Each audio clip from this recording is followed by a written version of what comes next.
Assalamu alaikum everyone. Once again welcome for our history lecture. This is our second lesson of history and we are following the same unit 3, the ancient Egypt. I hope you all are ready for the lesson. As you all know the rules, before we proceed towards the lecture, you all should be having all the necessary things along with you: your history book, the textbook, a notepad or a notebook, a pen or a pencil to note down all the important points so that you should not miss anything at all. Previous lecture we have started with the unit 3, the ancient Egypt. We have discussed the history, the findings of archaeologists, certain tombs, mainly the tomb of Tutankhamun and the treasures that were revealed from the tomb.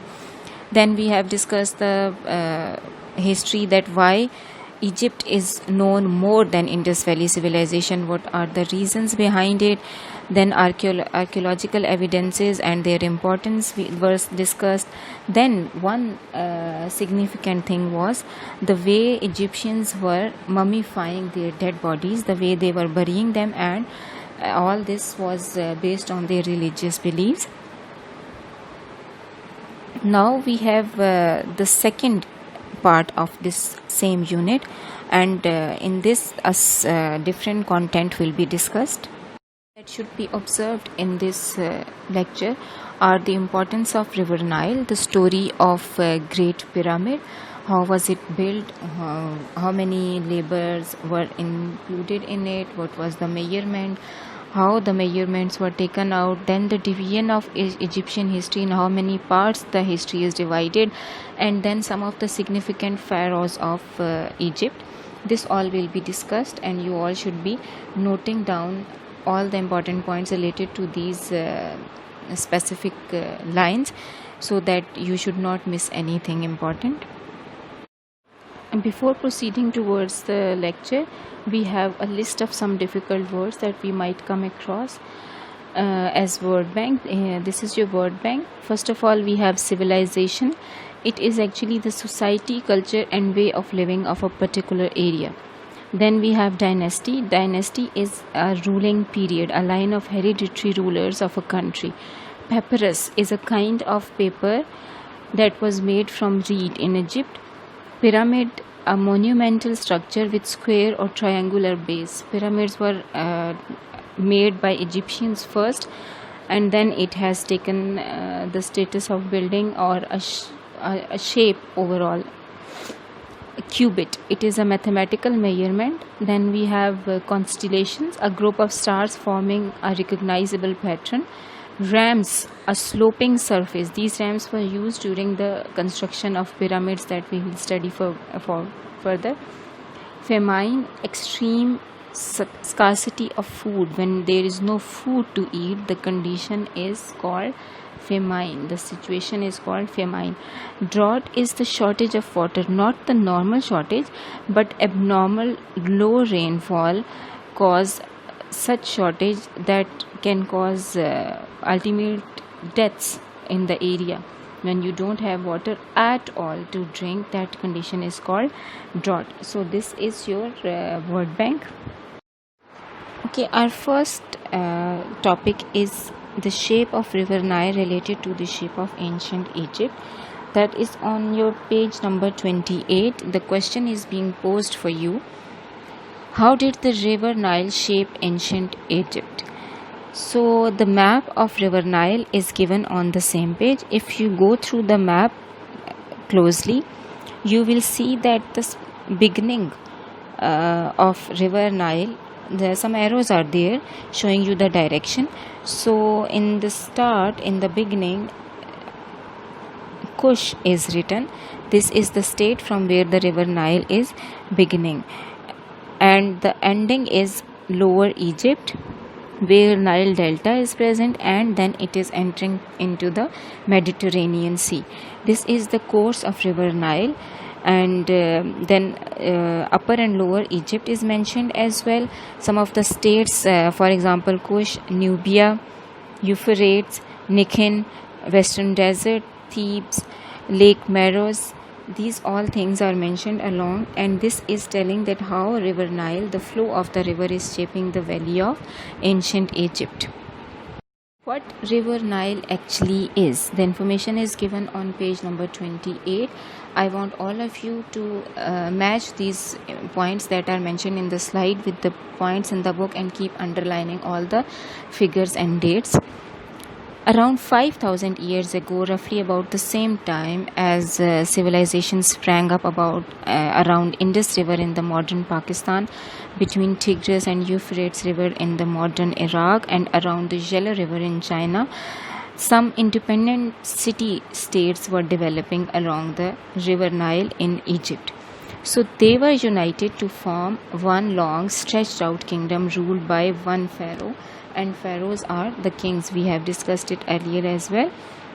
Through 30 centuries of civilization and 26 dynasties, until the conquest by Alexander the Great in 332 BCE, ancient Egyptian life was shaped by river Nile.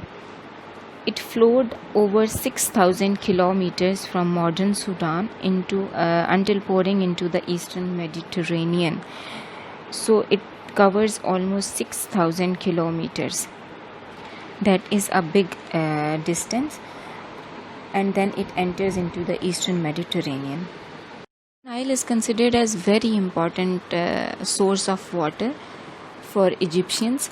The floods from the river Nile, they helped in irrigating and fertilizing the Black Land.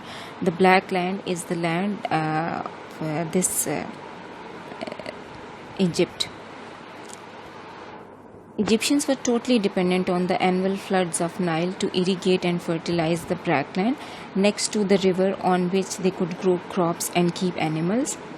Then, in contrast to that, their deads were buried in the Red Land, the desert actually. They were barren from outside, but internally, naturally, some preserved materials were there, such as plaster, wood, papyrus, cloth, leather and skin. So these were existing inside naturally.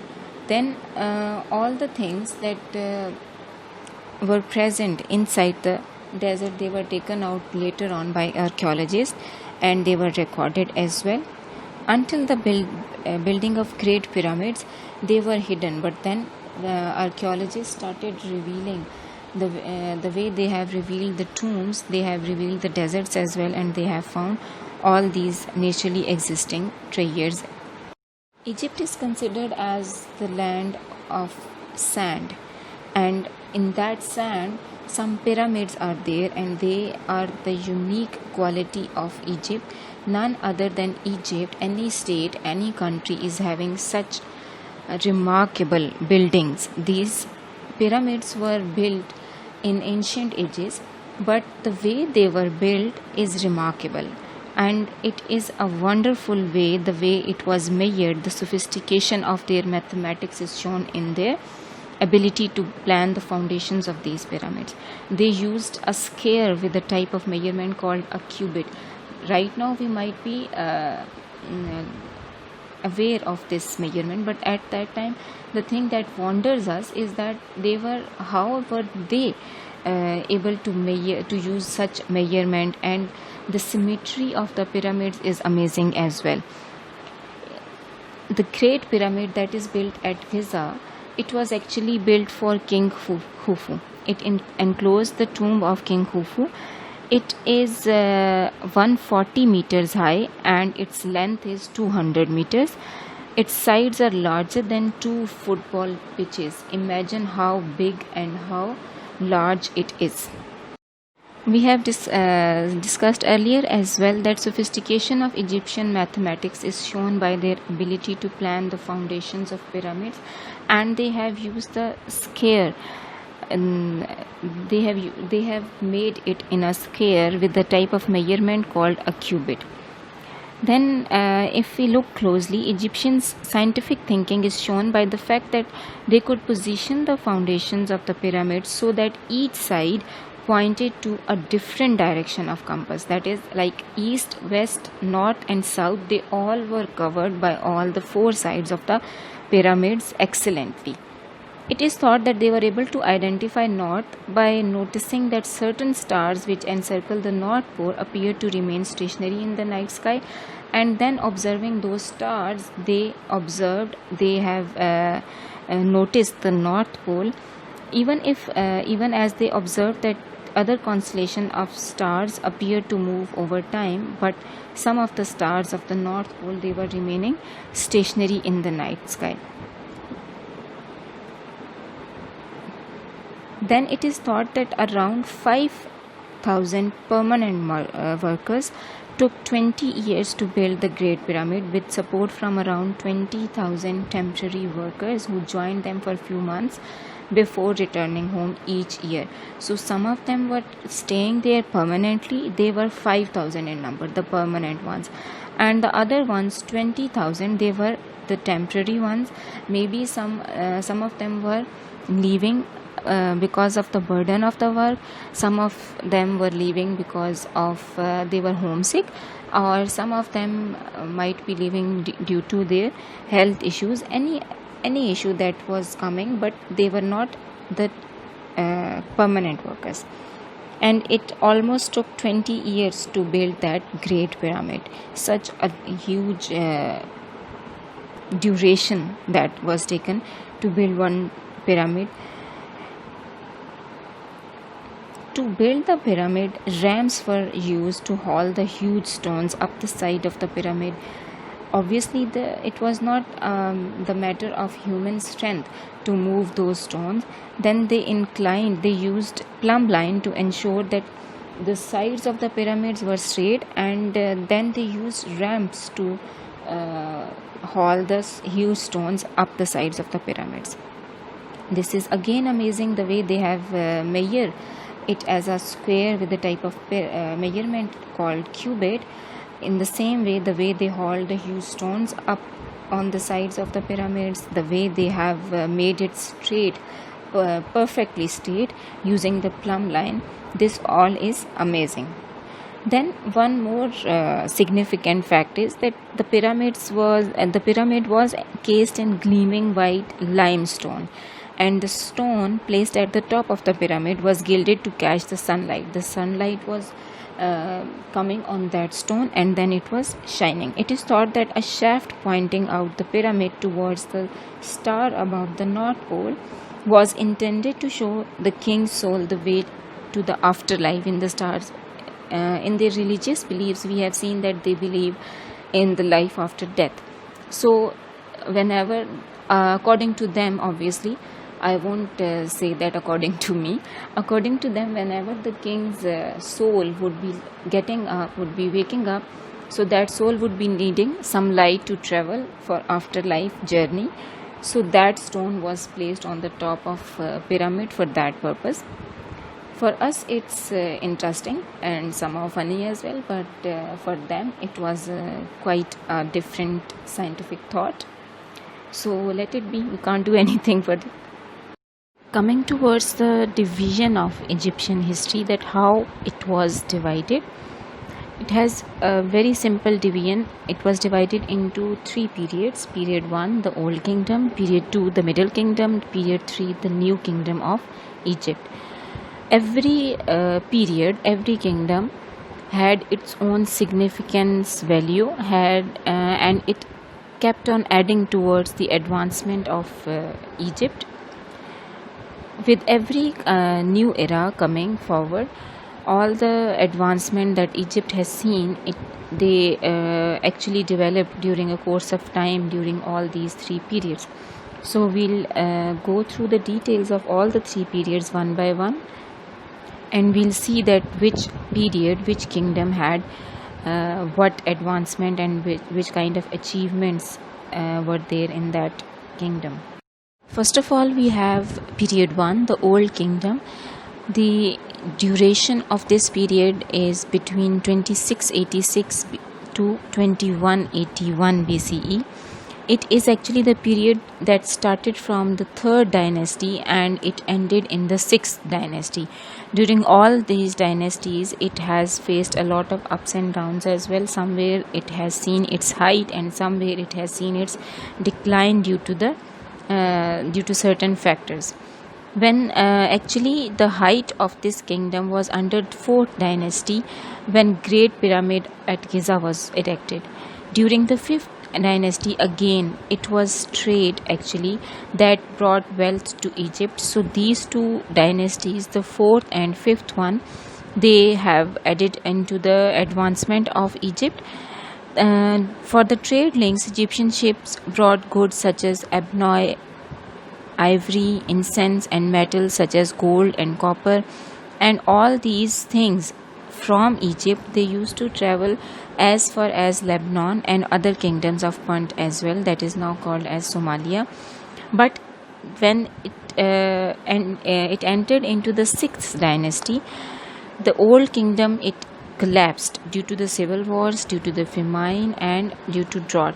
So these problems were faced by the 6th dynasty, and eventually it ended up the period 1. Then we have period 2, the Middle Kingdom.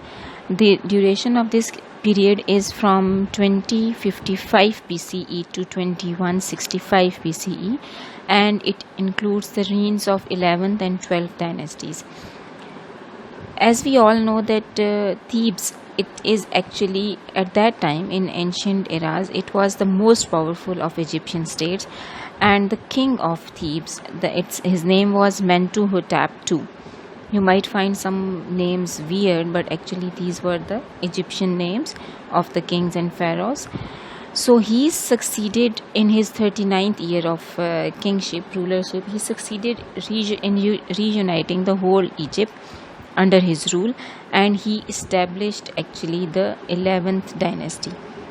He also led some expeditions aiming to re-establish Egyptian control over Nubia. We have seen the Nubia state into the map of River Nile. Then after him, King Sundaset III was the person that had all the rulership or leadership of 12th dynasty. He also led campaigns into the Nubia and encouraged mining of natural resources in Sinai Desert. At the end of 12th dynasty, the way period 1 had its decline in 6th dynasty, similarly in the 12th dynasty, it once again caused decline to Egypt, and it fell into disunity. Disunity is actually the basic and the core reason when a state or a nation falls.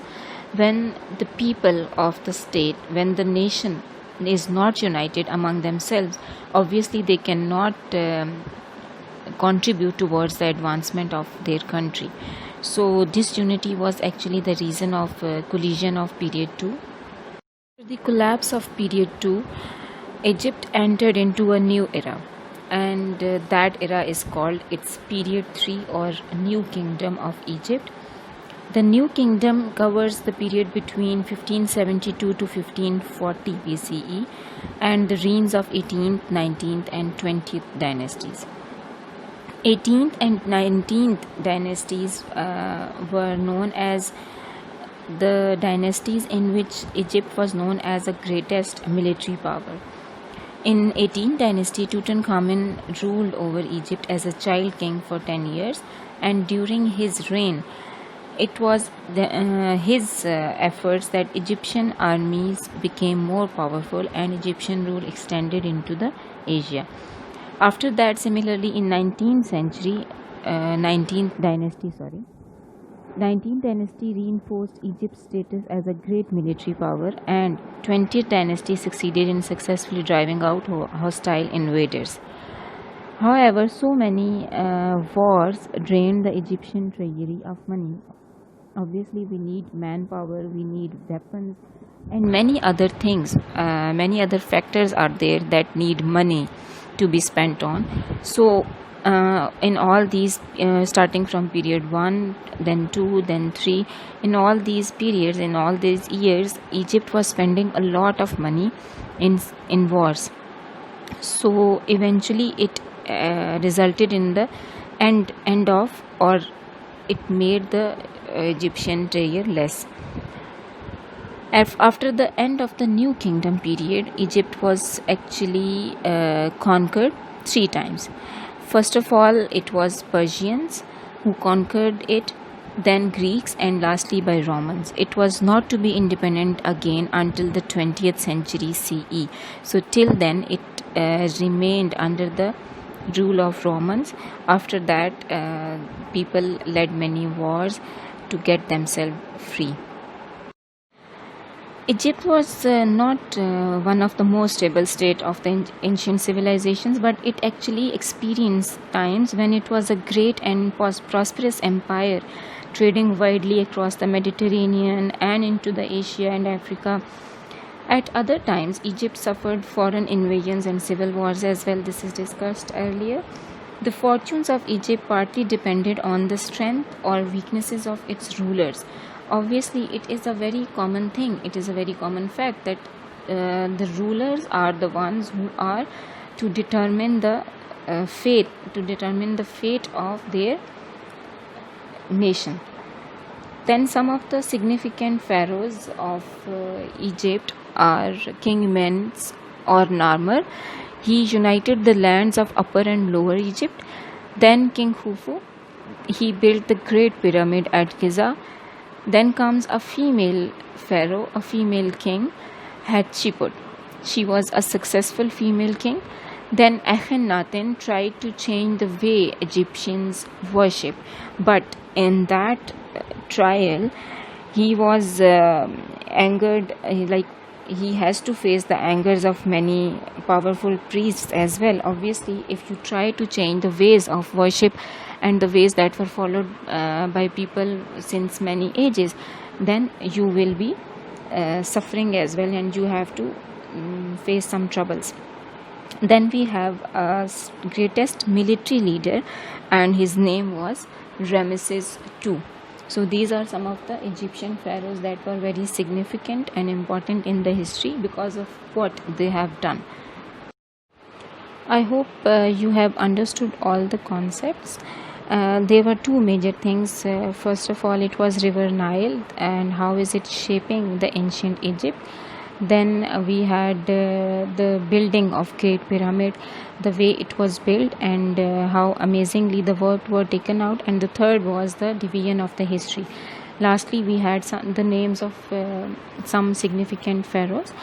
Now, based on your first lecture, we have a question here that why was the discovery of Rosetta Stone important to archaeologists? If you remember, in our first lecture we have discussed about Rosetta Stone. What was it? It was actually a tablet kind of a thing in which the ancient carvings were done, and the things from the past, they were recorded on that stone. So now you have to tell the reason that why was it important for the archaeologists. The reason was discussed in the slides, that obviously the recordings that were there on the Rosetta Stone, they gave a pace to archaeologists to find out about past, the history of Egypt, and this was the reason. This Rosetta Stone was actually the reason that we know more about ancient Egypt as compared to Indus Valley civilization. I would appreciate if you go through the lecture again. You would be having slides along with you of the first lecture, and then please write the answer in your own words in complete detail. Whatever you find there, whatever points that you understand from that information, you can note down and you can write in the answer of this question. Thank you so much. That's all for today. Please keep noting down all the points that you are confused in so that can be discussed in the Zoom class. Moreover, the answer of the questions that is mentioned here in the last slide as your homework, as your written work, this should be done, and it is very important to do it. It is a must thing. It will be checked in your Zoom class. Thank you so much. Thank you for your time. Take care. Have a nice day.